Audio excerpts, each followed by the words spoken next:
Welcome back to my channel, and today I'm going to do a short full set with 2 designs as requested by my customer. When she came in our consultation, she said, Jules, I just want something basic, no rhinestones, so just do your thing. So here I am doing my thing. So now I'm just putting on the tips, trying to make sure everything's nice, everything's good, and I'm just measuring, putting the tips on. Alright, I did went ahead and rough up the free edges only on nails just to make sure the adhesion goes out a little bit better and I am not struggling and wasting time.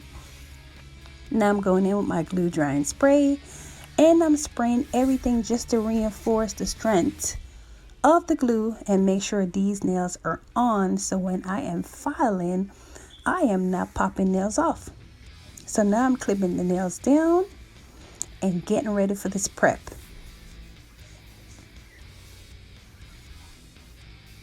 Now measuring the nails, and this is just so beautiful. This is definitely an essential part of any nail technician's service, because you got to make sure your client's not walking out of there with one nail longer than the other. All right, so we have to measure and we have to shape. Now this is the first time I'm actually filing the nails, but this is called a basic prep file. Okay, we are basically prepping the nails and filing the nails, but throughout the video we are going to be filing our butts off.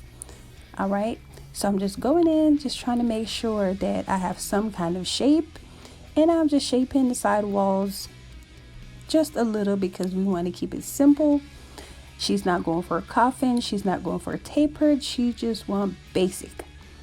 So basic's good because it's not too much work. Now I'm just roughing up the nail beds, making sure everything's nice and roughy toughy.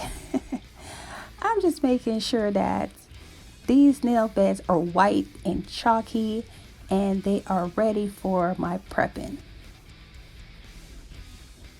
If your nail bed is looking smooth, then you are not ready for any kind of prep, okay? We have to rough up that nail bed and make sure it's ready for our dehydrator and primer. We're actually trying to take all the proteins off the nail bed, all the oils, anything that's on there that we don't need, germs, bacteria, everything gotta go.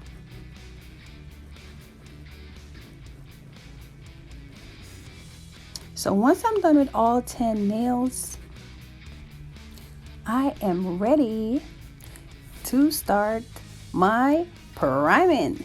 Yes, you've heard it here. We are ready to prime these nails. So I am just going in, reinforcing my shape. And when you're doing nails, things take time. Sometimes you could sit on a set for an hour and a half and you wonder to yourself, why did I take so long? But sometimes the technique, the process takes time. It all depends. It depends if you have to file more, if you have to file less. It depends on what kind of customer you have, if they're holding their hands steady.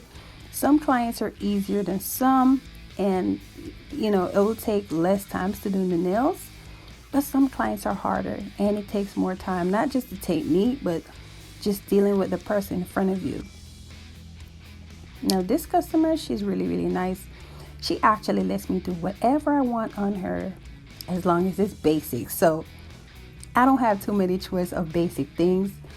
So more than likely she's going to get a pink or a nude, and I'm happy for her because she is one of my good clients. Don't give me too much stress. Just relax, and she goes simple, so she's actually in and out. Now I'm laying the acrylic down. Everybody have their own techniques. Some techniques you can use 1 ball or a 2 ball. I have different kind of techniques. Sometimes I'll do a 1 ball, sometimes I'll do a 2 ball, 3 ball. You have to learn how to eyeball these nails. Once you get a hang for eyeballing nails, then you'll know if you need 1, 2, or 3 balls. But my thing in nails is, don't try to do a 1 ball method if you know that you're going to need to put more acrylic on a nail. Just do what works for you. I know a lot of time nail techs, we try to achieve that one ball. It's something about a one ball. You think you're so professional when you have one ball. You could just stroke all over the nail and then that one ball just dry up on your butt. But you know, you just do what you gotta do. At the end of the day, it's all about the end result and how it looks good. It doesn't matter how we get here. All right, so I'm going in with some gold foil. Oh, and this here is to die for. I love gold foil. It makes everything look so rich. And when we're going simple, we want rich looking batty nails. All right, now I would love to do all 10 nails like this for her, but she wanted only 2 designs. And she did say simple, so I don't want to go out of my lane and just get too crazy on her. So I'm just keeping it simple in the realm of what she wants. Part of being a nail tech is knowing what your customer wants, not so much as what you want to do. So sometimes you have to conversate to listen what they need. So this is the design. And it looks good. So as you can see, all that stuff on the sidewall, we're going to go in with the file and we're going to get that nice and clean, nice and straight. We're just pushing it back. You want to make sure you have no debris, nothing hanging off, nothing left on the nails for the client to clean off at work the next day. We want to make sure it's flawless and nothing to peel off. All right, because clients love to pick nails. So we're making sure we're taking all of that stuff off of there, making sure everything is good. So as you can see, I'm going in with my file, and you see the angle I'm turning her hands. That's just to make sure I get everything off the sidewalls. And of course, a comb bit. This might take extra time, but it's very necessary. I can't stress, you need to separate the skin from the nail. This is very, very much needed. You have to create that road, and that road is what's going to save your nails from lifting off in 2 or 3 days.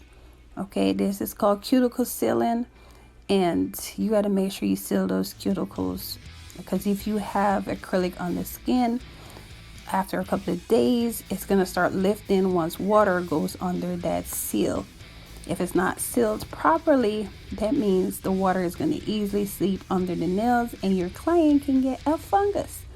Yes, so we don't want that. So we got to do what we got to do, even if it's going to take us longer. Now I'm actually going in with my barrel and just trying to finish up what I started. And now I'm measuring. This is how I measure my nails, because the biggest thing for me is trying to make sure the client nails is all on one level. Unless you request for some crazy style where one finger is shorter than the other, you try your best. Now, as you can see, my pinky is way off, but it's okay to have your pinky way off. Your thumb could be a little bit off, but the other fingers, you want to make sure that they're on point. So you eyeballing again. Everything looks good. So now I am just buffing away, getting her go to the bathroom to wash after this. Now we did some heavy duty work on her cuticles, so this oil is just to moisturize her cuticles right before she go to wash. She come back, voila, I'll have a clean canvas to work on.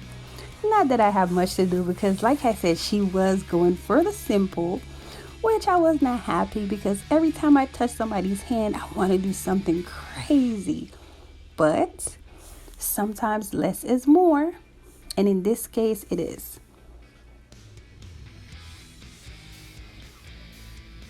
So once we have put the gel seal on, we're pretty much done.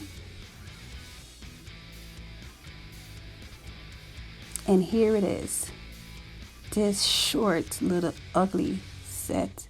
Nah, I'm just kidding. It looks cute. It looks cute. I like it. She likes it too, and that's all that matters. Now, if you like this, subscribe below for more content, and thank you for watching Jewels Nails.